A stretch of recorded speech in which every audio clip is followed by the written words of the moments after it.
The good thing is we've been prepared and this is contained. Tonight at 10, runoff at Lehi Elementary causing a stream right in front of the school. See what flood mitigation efforts are in place in Lehi and other areas of the state. Plus, this is an explosive and unexpected turn of events. Governor Ron DeSantis is expected to make his White House run official tomorrow, why he's reportedly choosing Twitter to make the big announcement. And an Ogden Wildlife Rehabilitation Center forced to close temporarily, why people from different groups and backgrounds are protesting this move. Live from Utah's first TV station, ABC4 News celebrates 75 years. Welcome to ABC4 News at 10. I'm Glenn Mills. And I'm Emily Flores. We thank you for joining us. We're getting you to the latest on the runoff at Lehi Elementary, causing a stream right in front of the school. ABC4's Elena Castro live in the newsroom tonight with more on how it's affecting the community. Elena. The water in front of the school is managed by Lehi City and isn't new to the residents there. The city has the power to turn it off and turn it on so that they can manage the runoff coming from the mountains and Dry Creek Reservoir. We spoke with Gentil Livingston, the communications manager for Lehi City, about the water, who says the city is prepared and the water is contained. Even a couple months ago, we had crews that put out muscle walls, K-rails, and also sandbags. And then neighboring residents have been contacted, and that was a couple months ago, to also sandbag. So we've given out over 56,000 sandbags here in Lehi City. Parents and kids in the area came out to see the stream, and though the water may seem like a splash of summer, both parents and officials are saying keep out. This water is too much for my kids to play in. I wouldn't say it's safe. It's pretty swift. Our biggest thing with our residents is one, staying prepared. Especially around here at Lehi Elementary School, but also about safety. This water might seem tempting. We just want you to stay out of it. The water has affected the school's day-to-day functions as of the last few days, including a special pickup and drop-off and a restricted recess area. 10-year-old Jack saying they can only play on the blacktop due to all the water in the field behind the school. The last day of school for those elementary kids is this Friday, so hopefully the water won't be interfering with their school days for too much longer. Glenn, Emily, back to you. All right. Thank you so much, Elena. Time now for a first look at the forecast as we check on the latest conditions. Yeah, in addition to the runoff, we have storms moving through, adding to all of this, Alana. Yes, and they're still out there tonight. We know those storms were rolling through this evening with the heat of the day, putting down some decent thunderstorms that came with some heavy rain. Take a look at this video at the ABC4 studios. You can see the rain coming down. Some of these storms also producing an abundance of lightning, small hail, and of course those gusty winds. And tonight we have those storms holding steady in different portions of the state. Let's go ahead and take a look at the storm tracker radar, get a pretty good idea of what we're seeing right now, and we'll zoom in so you know exactly where those storms are. Showing up in your backyard? Let's find out. Zooming in, we're moving to the northwest corner of the state where we've seen active conditions. A cell over the Great Salt Lake, definitely putting down some lightning, and with these storms moving north, that will likely track towards I-84. Jumping along the Wasatch Front, quiet. This evening, when the sun came out after the storms, some pretty nice conditions. Jumping down to Utah County, echoes of moisture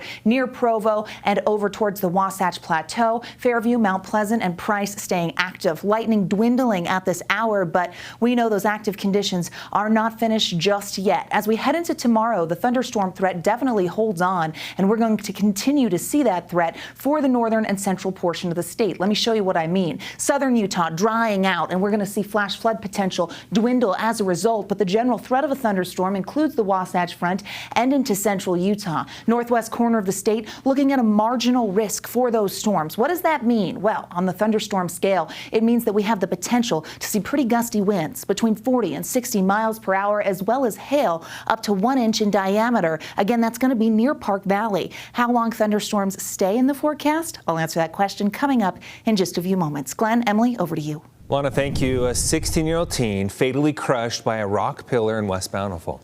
Police say the accident happened around 1:30 p.m. today at a home near 800 West and Heritage Point Lane.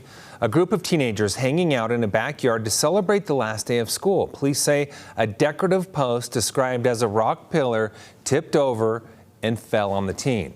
The girl was taken to Lakeview Hospital in critical condition, but later died. The identity of the victim has yet to be released. And a 2-year-old boy hit by a stray bullet while at daycare. Spanish Fork police saying it was yesterday afternoon when 2 adults were outside with the children and noticed the 2-year-old stumbling and bleeding from the face. Well, in response, they called the child's parents, who then took him to the hospital where a small caliber bullet was found in the child's head. Police still investigating where the bullet came from. Their current theory is someone fired a gun in the field directly west of the daycare.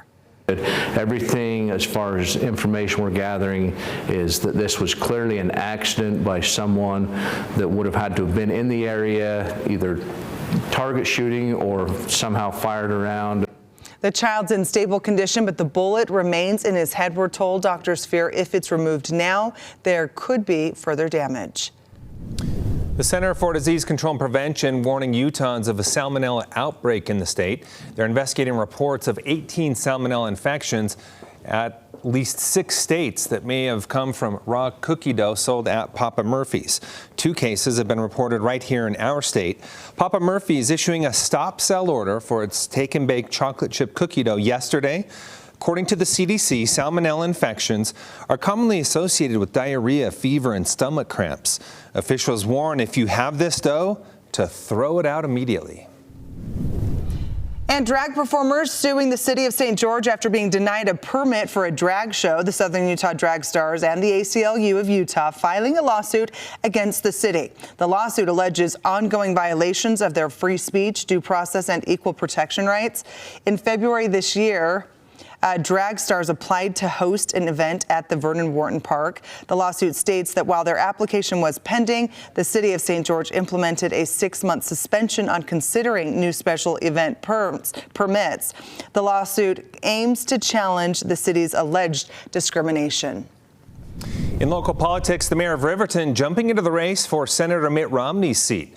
Trent Staggs says some of his priorities include immigration, national debt, and the money we're spending to help Ukraine in the war against Russia. Yes, Romney has not yet announced plans to run for re-election, but he did file preliminary paperwork with the Federal Election Commission in April. Utah House Speaker Brad Wilson also weighing a bid for Romney's seat. Now, in a video announcement Staggs posted to Twitter today, he referred to himself as a proven fighter who's not afraid to stand up against Washington. I'm not a career politician or a Massachusetts millionaire. I'm a mayor, a businessman, husband and father who wants his children to grow up with the same opportunities that I did. Jason Perry with the Hinckley Institute of Politics says Romney's decision is a key component to this race. Senator Romney's approval, he's sitting at 52% approval last month by the polling that we are doing. And what's interesting is where that approval is. He is really strong with moderates. He's strong with Democrats, very strong with independents. So if he is in, it's going to force all of these other candidates to really move farther to the right. We reached out to Romney's office to get his thoughts on today's announcement, and they declined to comment. Now to the race for the White House. Sources telling ABC News Florida Governor Ron DeSantis will launch his presidential campaign alongside Elon Musk. DeSantis is expected to launch his campaign through Twitter Spaces tomorrow evening. Okay, the Twitter conversation will be moderated by Musk ally David Sachs. Well, tonight it's unclear if Musk is formally endorsing DeSantis. On Twitter, he's also shown support for other GOP candidates, including Senator Tim Scott, who launched his bid yesterday. Political experts saying DeSantis' decision to announce his campaign with Musk comes as quite a surprise. Stark contrast to announce your candidacy with Elon Musk, who is a billionaire, tech savvy, and sort of part of the elite. Okay, so far 6 candidates from the GOP have announced their campaign bids. You see them here, including former President Donald Trump. He was the first to announce his re-election campaign. Yeah, former South Carolina Governor Nikki Haley and South Carolina Senator Tim Scott, who just announced his campaign yesterday, are also in. Now DeSantis is expected to join that field. Okay, along with running for president, Donald Trump also caught up in various legal battles.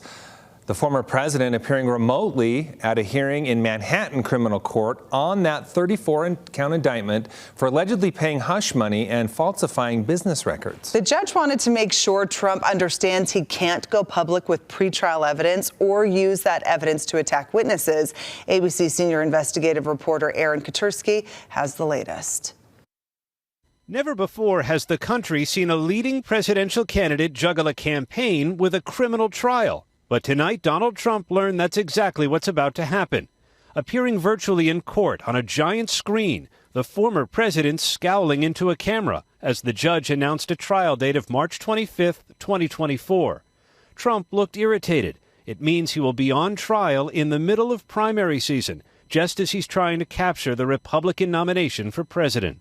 This trial date is now going to have to be former President Trump's priority. He's not going to be able to say, I need to be at a campaign rally. If they determine that this is the trial date, that's the date he's going to have to be there. The judge reminded Trump he can schedule nothing that conflicts with the trial. No speeches, no campaign stops, no fundraisers. But the judge said he can defend himself on the campaign trail. This was the scene back in April.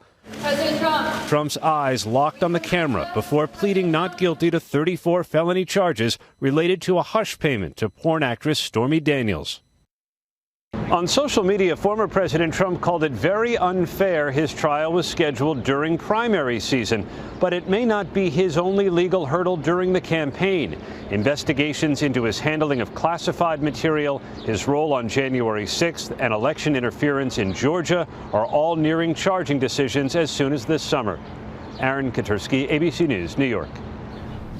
All right, thank you, Aaron. Coming up, after 12 years of helping animals in need, the Wildlife Rehabilitation Center of Northern Utah is closing its doors. Concerned citizens protesting the move. And storms throughout the afternoon and evening along the Wasatch Front. We are not done with that trend. Heavy rain, gusty winds, and how about that lightning? We're going to talk about how long this forecast holds on coming up.